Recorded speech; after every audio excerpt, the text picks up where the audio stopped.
ನಮಸ್ತೆ ಅಂತಮ್ಮಸ್. ಇವತ್ತು ನಮ್ಮ ಗ್ಯಾಂಗ್ ಎಲ್ಲ ಹೊರಟಿದ್ದೀವಿ ಆರ್ಸಲಿ ಹಿಲ್ಸ್ ಪ್ರವಾಸಕ್ಕೆ. ಇದು ಎಲ್ಲಪ್ಪ ಲೊಕೇಟ್ ಆಗುತ್ತೆ ಅಂತಂದರೆ ಬೆಂಗಳೂರಿಂದ 150 ಕಿಲೋಮೀಟರ್ ಇರುವಂತಹ ಮದನಪಲ್ಲಿ ತಾಲೂಕು, ಅನ್ನಮಯ್ಯ ಡಿಸ್ಟಿಕ್, ಆಂಧ್ರ ಪ್ರದೇಶದಲ್ಲಿ ಇದು ಲೊಕೇಟ್ ಆಗುತ್ತೆ. ಇದನ್ನು ನಾವು ಸೆಕೆಂಡ್ ನಂದಿ ಹಿಲ್ಸ್ ಅಂತಲೇ ಹೇಳ್ಬೋದು. ತುಂಬ ಚೆನ್ನಾಗಿದೆ ನೋಡೋಕ್ಕೆ ಮಾತ್ರ. ನಾವು ದೂರ ಇರೋ ಪ್ಲೇಸಸ್ಗಾದರೆ ಹೋಗ್ತೀವಿ, ನಮ್ಗೆ ಹತ್ತಿರ ಇರೋ ಪ್ಲೇಸಸ್ ನಮ್ಗೆ ಗೊತ್ತಿರೋದೇ ಇಲ್ಲ. ದಯವಿಟ್ಟು ನಮ್ಮ ಕರ್ನಾಟಕ ಜನತೆಗೆ ಇದು ಗೊತ್ತಿರಲ್ಲ. ನೀವು ಒಂದು ಸಲ ವೀಕೆಂಡ್ಗೆ ಬಂದಾಗ ನಿಮ್ಮ ಫ್ರೆಂಡ್ಸ್ ಜೊತೆ, ಫ್ಯಾಮ್ಲಿ ಜೊತೆ ವಿಸಿಟ್ ಮಾಡಿ ಈ ಪ್ರದೇಶವನ್ನು ನಾವು ನೋಡ್ಬೋದು.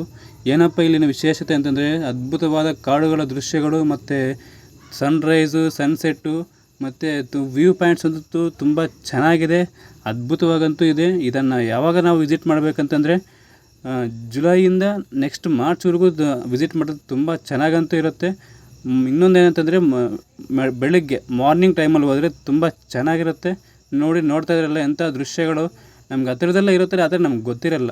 ಇದನ್ನು ನಾವು ಸೆಕೆಂಡ್ ನಂದಿ ಹಿಲ್ಸ್ ಅಂತಲೇ ಹೇಳ್ಬೋದು. ತುಂಬ ಚೆನ್ನಾಗಿದೆ, ಒಂದು ಸಲ ವಿಸಿಟ್ ಮಾಡಿ. ನಂದು ಒಂದೇ ಅಡ್ವೈಸು, ಫ್ರೆಂಡ್ಸ್ ಜೊತೆ ಮಾತ್ರ ಹೋಗಿ, ಚೆನ್ನಾಗಿರುತ್ತೆ. ಫ್ರೆಂಡ್ಸ್ ಜೊತೆನೂ ಅಂತಲ್ಲ, ಫ್ರೆಂಡ್ಸ್ ಜೊತೆ ಹೋದರೆ ತುಂಬ ಚೆನ್ನಾಗಿ ಎಂಜಾಯ್ ಮಾಡ್ಬೋದು. ಫ್ಯಾಮ್ಲಿ ಜೊತೆನೂ ಹೋಗ್ಬೋದು, ಫ್ರೆಂಡ್ಸ್ ಜೊತೆ ಹೋದರೆ ತುಂಬ ಎಂಜಾಯ್ ಮಾಡಿ ಬರ್ಬೋದು. ನಾವಾದರೆ ತುಂಬ ಎಂಜಾಯ್ ಮಾಡಿ ಬಂದಿದ್ದೀವಿ. ದಯವಿಟ್ಟು ಒಂದು ಸಲ ವಿಸಿಟ್ ಮಾಡಿ, ಚೆನ್ನಾಗಿ ಅನಿಸುತ್ತೆ. ವಿಡಿಯೋ ಇಷ್ಟ ಆದರೆ ಕಮೆಂಟ್ ಮಾಡಿ, ಲೈಕ್ ಮಾಡಿ, ಸಬ್ಸ್ಕ್ರೈಬ್ ಮಾಡಿ. Thank you.